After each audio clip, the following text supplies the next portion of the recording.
La méthode Poirier, c'est une thérapie manuelle issue des lois de l'ostéopathie générale, euh, qui ne peut pas être qualifiée aujourd'hui d'ostéopathie, puisqu'elle ne rentre pas, la formation en méthode Poirier ne rentre pas dans les canons qui permettent de diplômer des ostéopathes.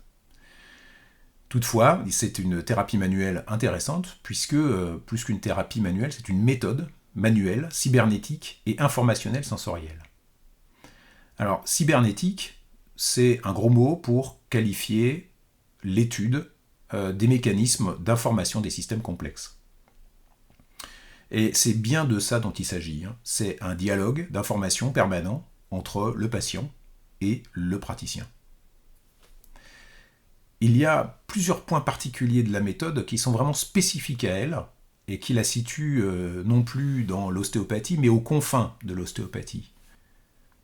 Déjà, premier point, elle repose sur une partie de l'ostéopathie que l'on appelle crânio-sacré. Donc c'est les relations crânio-sacrées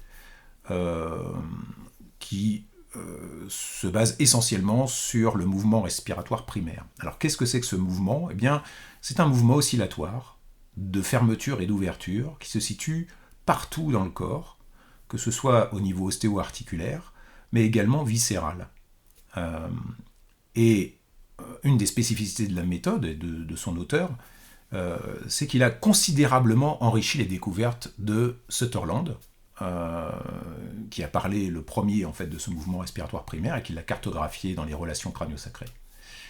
Mais là, il a étendu ce concept en fait, à l'intégralité du squelette et de l'organisme. Ça, c'est le premier point spécifique. Le deuxième point spécifique, c'est que on a des points fusibles qui vont être des sortes de disjoncteurs, comme un réseau électrique, et qui vont faire parler, en réalité, qui vont permettre à l'information de passer d'un système à un autre. Et notamment de pouvoir remonter dans les mains du thérapeute. Ces informations qui sont prises par le praticien sur le corps du patient, eh bien, elles nécessitent une certaine cohérence.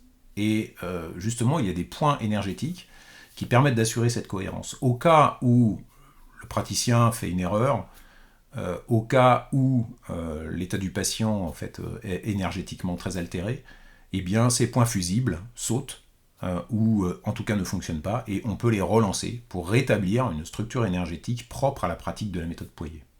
L'autre spécificité de la méthode, c'est l'importance primordiale donnée au sacrum. Cet os qui se situe en plein milieu du bassin et sur lequel repose la colonne vertébrale, eh bien, c'est un vrai clavier dans lequel on va pouvoir effectuer un certain nombre de corrections. Et la méthode Poirier repose en fait sur ces corrections centrales qui se font a priori, puis s'étendant au reste de l'organisme. Il constitue un véritable tableau de bord et le praticien pourra y lire les anomalies, mais également y effectuer les corrections. Autre point spécifique de cette méthode, les chaînes linéaires. Ces chaînes, en fait, rassemblent un certain nombre de vertèbres, un certain nombre d'organes. Ce sont des chaînes continues d'adaptation qui se parlent et qui sont liées en fait les unes aux autres. Et donc on va pouvoir lever un certain nombre d'adaptations qui peuvent être confondues avec un état lésionnel. En réalité, la spécificité de la méthode, c'est de faire la part des choses entre ce qui relève de l'adaptation, qui sont dans les chaînes, et puis les lésions. On peut voir les chaînes comme un grand coup de balai, comme quand vous bricolez, vous nettoyez un peu tout avant de faire une peinture, vous nettoyez les murs, et bien avant de corriger des lésions chez le patient, eh bien vous allez enlever toutes les adaptations, c'est-à-dire tous les ajustements que le patient a été obligé de faire pour garder un certain équilibre compte tenu de son état lésionnel. Et donc ces chaînes-là sont vraiment performantes pour nettoyer le tableau et soudain se mettre à travailler sur les lésions qui, elles, évidemment, ne passent pas dans les chaînes. L'autre spécificité de la méthode, c'est en fait cette façon spectaculaire que l'on a de corriger, puisque c'est une méthode manuelle, informationnelle, sensorielle. En fait, on prélève de l'information par la sensibilité des mains, mais on va corriger de la même manière, c'est-à-dire en donnant une information au corps. Donc c'est une invite digitale très douce, qui se fait à fleur de peau, Il avait été évoqué dans la méthode Poirier aussi léger qu'un papillon sur une fleur. Il s'agit vraiment de ça, c'est-à-dire qu'on obtient des corrections du corps par le corps lui-même en suivant les indications que nous avons données dans l'axe, la direction de la correction que l'on initie sur le sacrum, mais partout ailleurs également. Il n'y a pas du tout de manipulation de structure, on n'est pas dans le structurel, on n'est pas dans la force, on n'est pas dans la vitesse, on est dans une information très douce qui est donnée, qui est claire, qui est précise, et donc c'est une correction qui va être efficace parce que le corps va faire. Comment il fait ça, on n'en sait rien du tout. Comment c'est possible, on n'en sait rien du tout non plus. On a des hypothèses évidemment, mais ça ne reste que des hypothèses. Toujours est-il que le corps suit les corrections et qu'on va obtenir au résultat final un équilibre global obtenu tout simplement avec, en apparence, des petites pichenettes, mais qui sont porteuses en fait d'une information ciblée et puissante. Alors, il faut qualifier cette méthode de deux façons maintenant, pour le patient, et puis pour le praticien, mais également celui qui aspire à être praticien.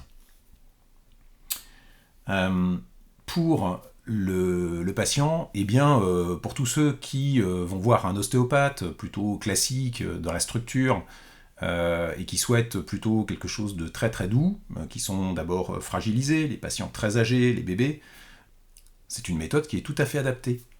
Parce qu'à partir du moment où il n'y a aucune manipulation de structure, même les gens fragiles, même les gens âgés qui parfois ont du mal à trouver un praticien en thérapie manuelle ou un ostéopathe qui a peur de faire plus de mal que de bien, eh bien, notre technique, la méthode Poirier, eh bien, elle permet justement de pouvoir s'adresser à ces gens-là. Pareil pour les bébés, on ne risque pas de manipulation de structure, les bébés sont fragiles et donc il faut en tenir compte. Du côté des praticiens et du côté des gens qui veulent apprendre cette méthode, d'abord, il y a un apprentissage de 4 années.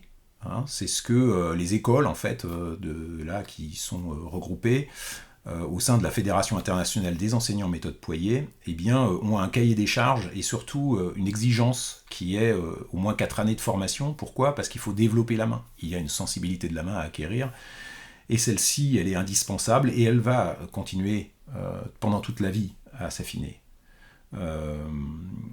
L'autre chose, c'est que il va falloir une bonne connaissance en anatomie, en physiologie, parce que plus vous allez être précis dans vos connaissances, dans votre visualisation du corps, plus vous allez avoir des résultats probants, plus votre information elle est ciblée, et plus votre écoute est fine pour sentir les lésions de type ostéopathique, plus vous allez être efficace dans vos corrections. On a quand même une différence, c'est que, quel que soit le problème pour lequel le patient vient consulter, eh bien, quel que soit ce problème, on traite de la tête aux pieds. Et ça, c'est quelque chose qui n'est pas tellement une monnaie courante dans l'ostéopathie générale, dans l'ostéopathie globale, telle qu'on la pratique aujourd'hui. C'est que quoi qu'il arrive, même pour faire une épaule, même pour faire des cervicales, même pour faire des pieds, même pour faire un genou, même pour faire un traitement sur les organes et les viscères, eh bien, on va rééquilibrer de la tête aux pieds. C'est pour ça aussi qu'on arrive à mettre le doigt sur des relations lésionnelles, qui sont des relations à distance, et on peut effectivement, pour un problème crânien, agir sur les pieds et avoir évidemment plus de résultats que si on avait agi sur le crâne directement, parce qu'il peut y avoir des lésions du pied qui ont des impacts sur le crâne. Et donc, toute cette connaissance-là d'interaction entre les différents systèmes et les différents niveaux ostéo-articulaires et musculaires font que, avec cette correction centrale au sacrum, et puis ensuite les corrections au niveau rachis-crâne et au niveau du pied et des membres inférieurs, plus tout le membre supérieur et la main, eh bien, systématiquement, on va avoir des résultats qui dépassent parfois des thérapeutiques plus locales. Je finirai juste sur une chose. Est-ce que la méthode Poirier, c'est de l'ostéopathie ?